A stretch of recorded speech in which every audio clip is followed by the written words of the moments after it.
Globalisation होता क्या है, वैश्वीकरण। आपका ये फर्स्ट बुक का यानी वर्ड जो पॉलिटिक्स है उसका लास्ट चैप्टर है।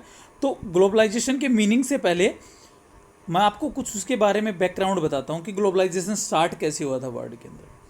तो ग्लोबलाइजेशन जो माना जाता है वो क्या है, हमारी 20वीं सेंचुरी के लास्ट में यानी 1980 1990 के आसपास क्या है वर्ल्ड के अंदर स्टार्ट हो चुका था।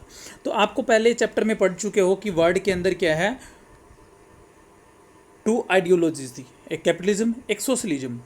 कैपिटलिज्म यानी पूंजीवादी विचारधारा जिसमें क्या है लोगों को फ्रीडम ज़्यादा थी, इक्वलिटी ज़्यादा थी, लोगों को आगे बढ़ने के क्या है मौके ज़्यादा दिए जा रहे थे, अपॉर्चुनिटी लोगों के पास क्या थी, ज़्यादा थी। जबकि क्या है सोशलिज्म के अंदर ऐसा कुछ नहीं था।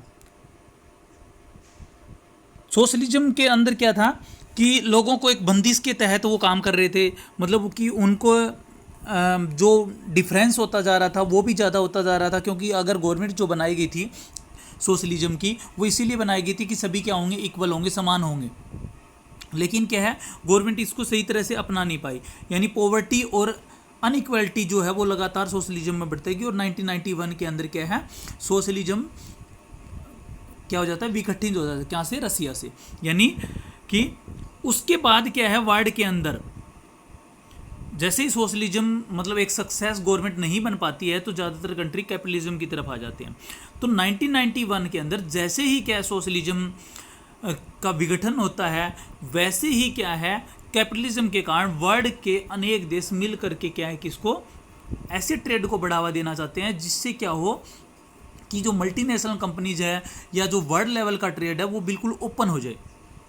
तो इसके लिए थोड़ा सा इंडिया का एग्जांपल दे रखा है आपकी बुक्स में। इंडिया ने भी क्या है 1991 के अंदर क्या एलपीजी की पॉलिसी अपनाई। एलपीजी का मतलब यह है एलपीजी लिबरेशन, उदारीकरण, पी प्राइवेटाइजेशन यानी निजीकरण, और जी ग्लोबलाइजेशन यानी वैश्वीकरण। ये तीनों पॉलिसीज को अपनाया था 1991 में। और ये क्वेश्चन काफ़ी बार पूछा गया है कि इंडिया के अंदर जब 1991 के अंदर ग्लोबलाइजेशन को अपनाया गया, एलपीजी की पॉलिसी को अपनाया गया, तो इंडिया के क्या है फाइनेंस मिनिस्टर कौन थे, तो डॉक्टर मनमोहन सिंह जी जो हमारे प्राइम मिनिस्टर रह भी चुके हैं वो उस समय हमारे फाइनेंस मिनिस्टर थे।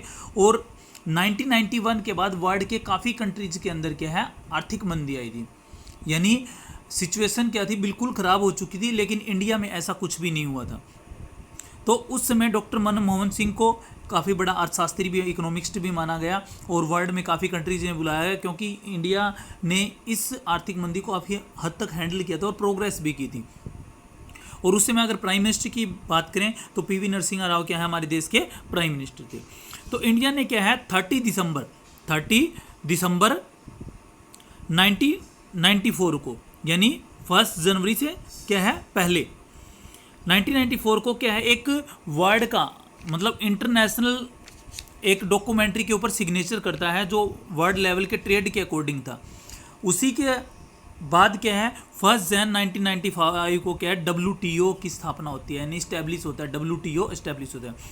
वैसे तो WTO क्या था, जो गैट था, गैट कब से चला रहा था 1945 से चला रहा था, जब से UNO बना था। ये एक मतलब ऐसा था जो ट्रेड के ऊपर अनेक थे, लेकिन इसके अंदर क्या है जो वेस्टर्न कंट्रीज़ हैं, अमेरिका है, वो इसके अंदर क्या थे शामिल नहीं थे। तो इसलिए WTO बनाया गया था 1995 के अंदर। तो इसके ऊपर इंडिया ने भी सिग्नेचर किए थे।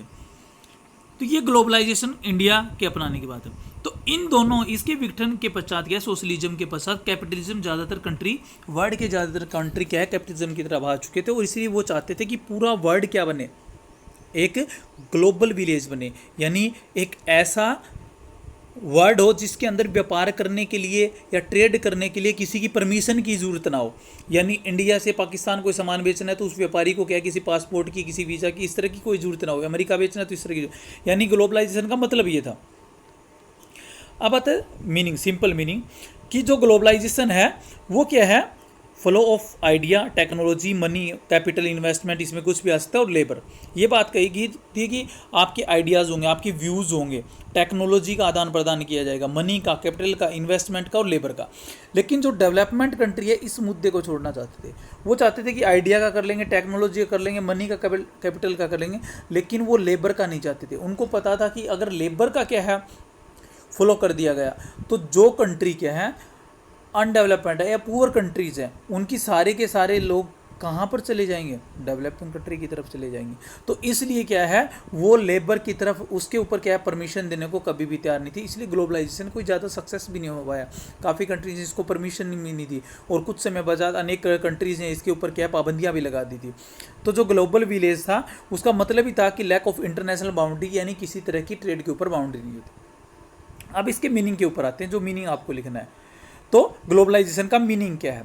The term globalization literacy meaning belonging to the globe which eastern implies contact with the natural habitat of humankind global planet, यानी पूरे के पूरे अर्थ को, पूरे के पूरे प्लानेट को हमारे को एक ग्लोबल बना देना। किसके लिए? ह्यूमन बींग्स के लिए, सभी के लिए ओपन कर देना। यानी अगर सही तरीके से माने तो ग्लोबलाइजेशन का मतलब है कि इंडिया, पाकिस्तान, बांग्लादेश, अमेरिका, इस तरह की बाउंड्री हो ही ना, सारी ह्यूमन काइंड के लिए पूरा वर्ल्ड ही एक विलेज की तरह हो और सभी के लिए एक तरह के रूल्स हो, एक तरह का ही सामान हो, एक तरह की यूनिटी हो, यानी सभी जगह सिंगल यूनिट हो, सोशल और इकोनॉमिक इंस्ट्रक्शन आपस में सभी लोगों का हो। तो इस तरह से सिंपल वर्ड में हम कह सकते हैं, आपको जो डेफिनेशन लिखनी है वो सिर्फ यहाँ से लिखनी है कि globalisation means free flow of goods, service, people, capital and culture across national boundary, यानी बिना किसी नेशनल बाउंड्रीज के क्या हो, इन चीज़ों का क्या होना चाहिए, आदान प्रदान, फ्लो होना चाहिए। Globalisation is a step toward one world, यानी इसका मतलब था एक संसार, एक ही राज्य and to strength of the world, और पूरे राष्ट्र की, पूरे विश्व की एक ही शक्ति। अगर ऐसा हो जाता है, अगर आप कल्पना कीजिए, आपकी बुक्स में भी एग्जाम्पल दे रखा है, ऐसा हो जाता है तो रूल्स वगैरह बनाने की जरूरत ही नहीं है, बाउंड्रीज बनाने की जरूरत ही नहीं है, टेररिज्म है अपने आप खत्म हो जाए, तो अनेक तरह की जो अनइक्वलिटी है वो कम हो जाएगी। तो ग्लोबलाइजेशन क्या है, इन सभी चीज़ों का एक फ्लो के लिए स्टार्ट किया गया था। तो ये ग्लोबलाइजेशन का मीनिंग है। नेक्स्ट है कॉजेस ऑफ ग्लोबलाइजेशन, यानी ग्लोबलाइजेशन की शुरुआत की ज़रूरत क्यों थी उस समय। हम देखते हैं कि 1990 के बाद क्या है, वर्ल्ड के अंदर टेक्नोलॉजी एकदम से ज़्यादा बढ़ जाती है। Modern technology is an important cause of globalisation. क्यों? क्योंकि उस समय क्या होता है, टेलीग्राम, टेलीफोन, माइक्रोचिप, यानी इन चीज़ों का क्या है, इन्वेंशन होती है, इनका आविष्कार होता है, नई नई चीज़ें आती हैं।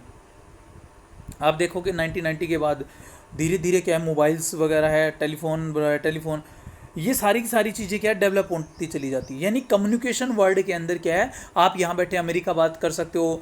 तो इस तरह की टेक्नोलॉजी क्या है, पूरे वर्ल्ड को एक ग्लोबल विलेज बना देती है, क्योंकि टेक्नोलॉजी बढ़ेगी, कम्युनिकेशन बढ़ेगा, तो पूरे वर्ल्ड की बातें आज हम सोशल मीडिया के ऊपर क्या है, अमेरिका की चीज़ें हैं, पाकिस्तान की है, ब्रिटेन की है, सारी की सारी हम यहाँ देख सकते हैं। तो इसलिए क्या है, इन सभी चीज़ों के कारण ग्लोबलाइजेशन की डिमांड हुई।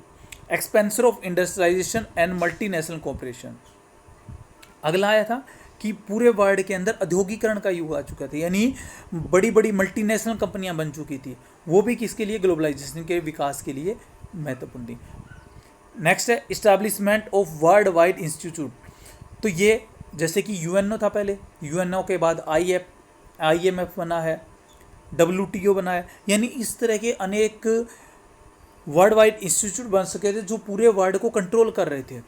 इसके अलावा अनेक NGOs भी थे जो पूरे वर्ल्ड के अंदर क्या है, अपना नेटवर्क बिछा रहे थे। तो इन सब चीज़ों के कारण क्या कह सकते हैं कि हमारे वर्ल्ड के अंदर ग्लोबलाइजेशन की डिमांड बढ़ी, यानी उसका डेवलपमेंट हुआ, उसका विकास हुआ।